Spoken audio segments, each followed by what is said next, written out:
ఈశ్వర గ్రహాన్ని తన తోకకి చుట్టి ఆయన మీద శని యొక్క ప్రభావం లేకుండా చూసి శిక్షించినటువంటి వారు స్వామి హనుమ.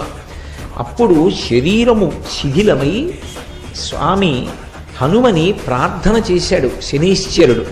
అయ్యా, నీ చేత నేను ఇప్పటికే చాలా హింసింపబడ్డాను, నన్ను నీ తోక నుంచి విడిపించు, నీకేం కావాలో అడిగాడు. అడిగితే స్వామి హనుమ శనీశ్వరుని నుండి ఒక మాట పుచ్చుకున్నారు.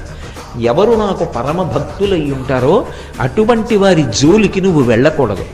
ఒకవేళ జాతకంలో శనీశ్వరుని యొక్క ప్రభావం చాలా విశేషంగా ఉండేటటువంటి వారు కూడా హనుమ యొక్క అనుగ్రహానికి నోచుకున్న వారైతే అటువంటి వారందరికీ కూడా శనీశ్వర గ్రహం యొక్క ప్రభావం విశేషంగా ఉండేటటువంటి అవకాశం ఉండదు. అది హనుమ పుచ్చుకున్నటువంటి మాట.